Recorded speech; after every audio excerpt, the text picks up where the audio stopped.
My parents gave my sister 95K to study in Paris and told me you don't deserve any help. So I cut off them and continued with my life. 4 years later, my sister passed by my $10 million house and called my dad, crying. The crystal chandelier threw dancing shadows across the mahogany table, and my mother's voice sliced through the comfortable hum of conversation like a knife through butter. 95,000 for Victoria's studies in London, she announced, raising her champagne flute toward my older sister. Oxford deserves nothing less than perfection. The clinking of silverware stopped. Heads nodded around the table. Aunts, uncles, cousins, all murmuring their approval like a well-rehearsed chorus. My fork hovered halfway to my mouth, prime rib growing cold on the bone china. Victoria beamed, her honey blonde hair catching the light just right, practicing her British accent between sips of sparkling cider. Then I spoke. The words came out quieter than I intended. What about me? My mother's eyes finally found mine across the table. She didn't blink, didn't soften. You don't deserve any help, Scarlett. The air turned thick, perfume, filet mignon, and suffocating silence pressing down on my chest. I smiled. I nodded. And I let that moment sear itself into my memory like a brand. That was the last family dinner I ever attended. 4 years later, when my sister's Mercedes crawled past my $10 million estate in Greenwich, Connecticut, she called my father, sobbing. None of them had any idea what I'd done to get there. When I was 9, birthdays meant watching someone else blow out the candles. Victoria's celebrations always featured professional photographers, designer dresses, and my father's speeches about her unlimited potential. Mine came with a Metro card and a lecture about self-reliance. I remember the subway conductor's name, Leonard. He'd wave at me every morning as I squeezed through the turnstile, backpack digging into my shoulders like weights I wasn't ready to carry. The seat next to me stayed empty. No one wanted to sit beside the kid with secondhand sneakers and yesterday's lunch. At home, everything orbited around achievement. Mother measured love in accolades. Father measured it in profit margins. When Victoria joined the Yale Young Global Scholars Program, Mother called it destiny manifesting. When I built my first website at 12, she called it a cute little hobby, nothing serious. She'd peek into my room, wrinkle her nose at the tangle of Ethernet cables and coding notebooks scattered across my floor. Try something that matters, Scarlett, something people actually see. Victoria got the MacBook Pro, the master bedroom with the bay window, the family's attention like a spotlight that never dimmed. I got the leftovers, proofreading her college essays at midnight, fixing her iPhone when she dropped it, running to the drugstore in the rain because she needed emergency face masks. Mother said I was helpful. Father said I was practical. Neither word felt anything like love. The summer I turned 14, I won the New York City Youth Coding Championship. I printed the certificate myself because the email said, "Congratulations, Scarlett Hayes. First place, Advanced Division." I showed it to Father while he was waxing his BMW in the driveway. He glanced at it, nodded once and said, "Well, that's a start. Keep building on it." Mother never asked what I'd built. Victoria posted about her acceptance into a summer program at LSE that same evening, and our family group chat exploded with congratulations until my phone's battery died. Not one message was for me. Dinner conversations always circled back to her. Victoria's professors, Victoria's internships, Victoria's charm. When I tried to speak, Mother would interrupt with, "Oh, Victoria mentioned that exact same concept last week at brunch." So I learned to let silence do the heavy lifting. It hurt less than the interruptions. By 16, I'd built an app that helped low-income students navigate scholarship applications. The Stanford Advocate called it innovative youth activism. Mother called it time you could have spent on SAT prep. She framed the article, but only because our last name appeared in the headline. At my high school graduation, they sat in the front row, pressed suits, pastel sundresses, perfect smiles for the Instagram photos. Victoria waved at a friend across the auditorium, while my name echoed through the speakers. Scarlett Ann Hayes, summa cum laude. Nobody stood, nobody cheered. I clutched my diploma like evidence, not celebration. That night, Mother hugged Victoria and whispered loud enough for me to hear, "I'm so proud of both my daughters, but especially you, sweetheart. You're going to change the world." I smiled because Victoria was recording for her Instagram story. Later, alone in my room, I pinned that Metro card above my desk, right next to the certificate nobody cared about. Rain drummed against the window in steady rhythm, keeping time like a metronome. That night, I understood the equation of my family. Victoria equaled light, I equaled shadow. The night of the London dinner, the dining room smelled like ribeye and red wine.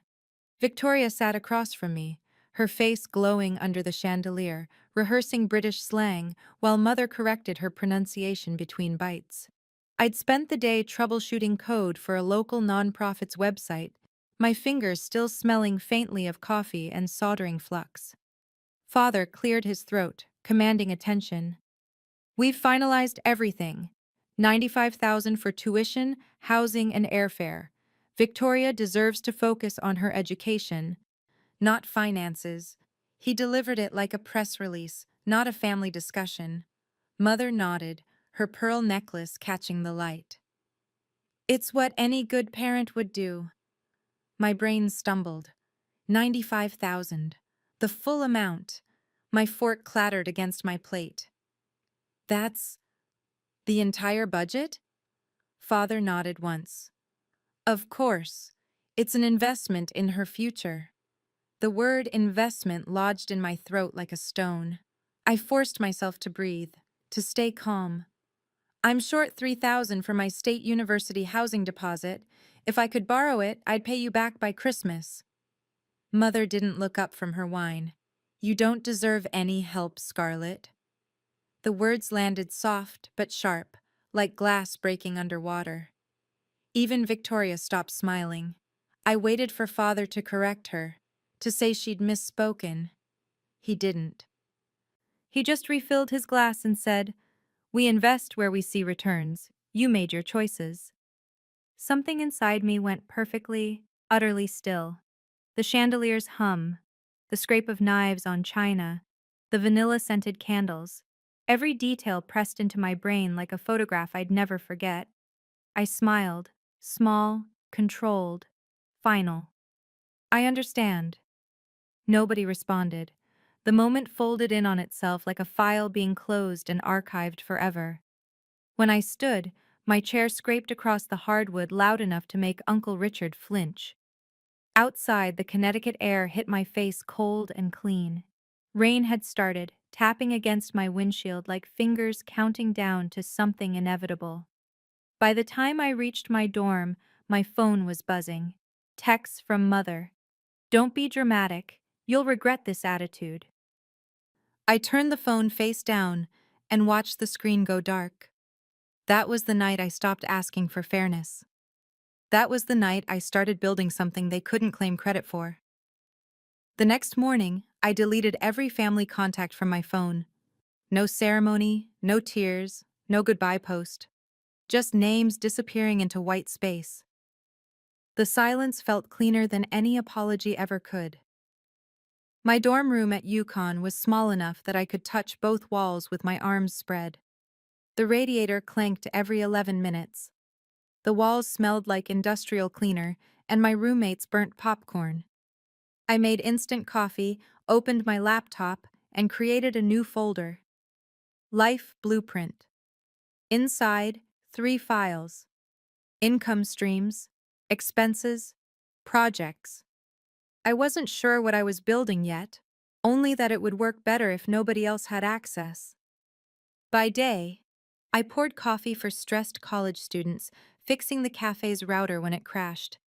By night, I coded under my desk lamp, rain constant against the window. I tracked every hour, every dollar, Measured life in small, provable returns. My only rule: document everything. When people create gaps, data fills them. 3 months later, I landed a part-time position at a tech startup in New Haven. Glass walls, standing desks, the smell of ambition and fresh paint. My badge read, Tech Forward Solutions, Junior Developer. 15 people shared that office, but after midnight, it belonged to me. I stayed late, testing code until dawn turned the sky purple. That's when Cameron noticed me. He leaned over my monitor one night, watching lines of code scroll past. "You're optimizing logistics algorithms." I nodded. "Just a side project," he grinned. "Make it your main one. If it works, we pitch it to the partners." We did. 3 weeks later, Tech Forward had a prototype, and I had a name for the system: Rootwise. We tested it with small businesses, bakeries, florists, courier services. Each data set I cleaned felt like reclaiming a piece of control I'd lost at that dinner table.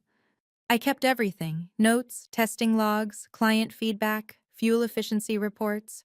When the pilot succeeded, Cameron called it innovation. I called it proof. My roommate Zara sometimes brought takeout to the office. "You're obsessed," she teased, handing me Thai food. "I'm building distance," I replied. "From what?" "From needing permission." The months blurred into graphs and quiet victories. My therapist, Dr. Callahan, taught me the vocabulary for what I'd survived: conditional love, emotional neglect, scapegoat dynamics. "Your parents didn't reward you for existing," she said gently. "They rewarded you for being useful." I nodded. "Then I'll make usefulness my weapon." By the end of that year, Rootwise became more than code. It became a voice I didn't have to raise. Numbers spoke, data replaced arguments. When Tech Forward offered to spin it into its own startup, Cameron made me CTO and co-founder. We signed paperwork in a conference room overlooking New Haven Harbor. Rain streaked the windows like static. I signed my name without my hand shaking once. Every milestone, I logged. Every contract, I saved. It wasn't paranoia. It was architecture. Control had shape, and I was finally drawing the blueprint. The next 3 years moved like a time lapse. Rootwise grew from 2 desks to 2 floors. Our carbon reduction model got featured in TechCrunch. A venture capital firm backed us after reviewing our pilot data. I didn't buy designer clothes or post about it. I still wore the same jeans and tied my hair in the same ponytail. But I upgraded my laptop and kept the old one in a drawer, an artifact from a different version of myself. One evening, cleaning out that drawer, I found the torn napkin I'd written on after that dinner. "Call Mother" crossed out so hard the paper ripped.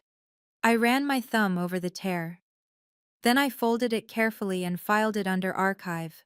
Lessons learned. 4 years passed like that, quiet, steady, purposeful, until one notification changed everything. A real estate app pinged. "New listing, waterfront estate, Greenwich, CT." I clicked out of curiosity, then couldn't look away. The house was all glass and limestone, facing Long Island Sound. It cost $10 million, the same number that once sounded impossible. I bought it. No cosigners, no permission, no shared accounts. The morning I moved in, the air smelled like salt water and fresh possibilities.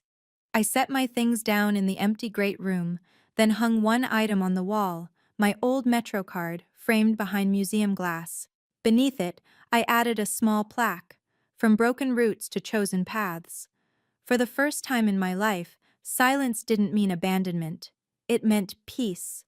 Some nights, I'd stand by the floor-to-ceiling windows, watching rain trace slow patterns down the glass. My reflection was faint, almost ghost-like, but solid enough to trust. The house was quiet except for the hum of the dishwasher finishing its cycle. I'd think about my parents sometimes. Not with rage, just curiosity. Did they still believe worth was something you invested in? Did they ever wonder about the daughter who stopped asking? Then I'd close my laptop, check my accounts, and turn off the lights one by one. The sound outside shimmered silver and endless. This time, I wasn't running from their silence. I was mastering my own. It happened on a Saturday in late September. Sunlight poured through the windows, turning the marble floors into rivers of gold. My boyfriend Nathan and I were about to leave for the farmer's market when my phone lit up with a number I didn't recognize. I almost declined it. Almost. Then instinct made me answer. Scarlett, it's me, Victoria. Her voice cracked, scattered between ragged breaths. I just drove past your gate. Your name's on the entrance. Do you really live there? Outside, the sprinkler system clicked on, rhythmic and indifferent. I answered carefully. What are you really asking, Victoria? She inhaled sharply. How do you have that kind of money? The call ended before I could respond. I stared at the screen until it went black, reflecting the faint outline of my face. Within 2 hours, messages started flooding in. Mother, father, Aunt Constance, Grandmother Hayes, all names I hadn't seen in years. Each voicemail carried the same desperate undertone wrapped in different words. Mother's voice first, polished and pointed. Victoria told me something unbelievable. Darling, call me. She's distraught. You can't let jealousy ruin this family. Then father's, measured and heavy. Scarlett, it's your father. Let's talk like adults. We're still family. That word again. Family. It only appeared when they needed something. By evening, a courier delivered a letter on cream-colored stationery. Expensive handwriting. Catherine Hayes. The first line pretended warmth. Victoria's expecting a baby. You'll be an aunt. Perhaps it's time to heal old wounds. Then the calculation revealed itself. Your father's business has hit some rough patches. The roof needs replacing. Family supports one another in difficult times. The final line, perfectly sharpened. I know you're not a heartless person. I folded the paper once, twice, until it fit neatly in the trash. That night, I didn't cry, didn't rage. I just reopened my old therapy notes, the document labeled Boundaries. I added a new line. They don't miss me. They miss the role I used to play. 3 days later, I sent 2 emails. The first to Mother. If contact is to continue, no financial requests, no guilt tactics, no unannounced visits. I don't need apologies, I need respect. The second to Father. You called it investment and returns. Here's mine. Freedom. Let's close this account properly. He replied with a single text. Meet me. The diner on Post Road. Thursday, 10 a.m. The diner smelled like coffee and bacon grease. Father arrived exactly on time. Pressed suit, graying temples, eyes dimmer than I remembered. He slid into the booth across from me. You look different, he said. Better or worse? Different is fine. He tried to smooth things over, calling Mother's cruelty misunderstood and taken out of context. I listened quietly until he said, We did the best we could. Parents make mistakes. I met his eyes. It wasn't a mistake, Father. It was math. You invested $95,000 in appearance. I built value from nothing. The difference is honesty. He blinked, stared at his untouched coffee, steam disappearing into nothing. When I stood to leave, I said, You don't owe me anything. That's the entire point. 1 week later came the gala, Connecticut's annual STEM education fundraiser. Rootwise was sponsoring a new scholarship for underprivileged girls in tech. The ballroom glittered in gold and crystal, air thick with perfume and power. Nathan squeezed my hand. You ready? I nodded, spotting them before they saw me. Mother in pearls. Victoria in pale blue silk, her pregnancy just starting to show. They approached with smiles designed for the crowd. Mother's voice was honey over steel. We came to support you. You've done remarkably well. But remember, true success means lifting others up. Victoria's preparing for motherhood, and your father's still dealing with that roof situation. I let her finish. Then I turned to the event coordinator and said calmly, "Excuse me, I'd like to make an announcement." A staff member appeared with the envelope I'd prepared that morning. I took the microphone, steady and clear. "Tonight, I'm making a personal contribution, $95,000 to fund scholarships for young women told they don't deserve help." The ballroom went silent. Then applause erupted, rolling like thunder through the space. I looked directly at my mother. "You once called it an investment," I said softly into the microphone. "So do I." Her smile cracked like porcelain. Father, who'd just entered from the lobby, froze mid-step. The projection screen behind me lit up with the check. $95,000. Scarlet Haze. Rootwise Technologies. It glowed under the spotlights like quiet justice made visible. When the applause faded, I walked off stage, past their stunned faces, into the cool Connecticut night. Rain had started again. Thin, steady, cleansing. After the gala, I didn't post anything. No photos, no statements, no press releases. Silence spread faster than any headline could. The next morning, mist blanketed Greenwich.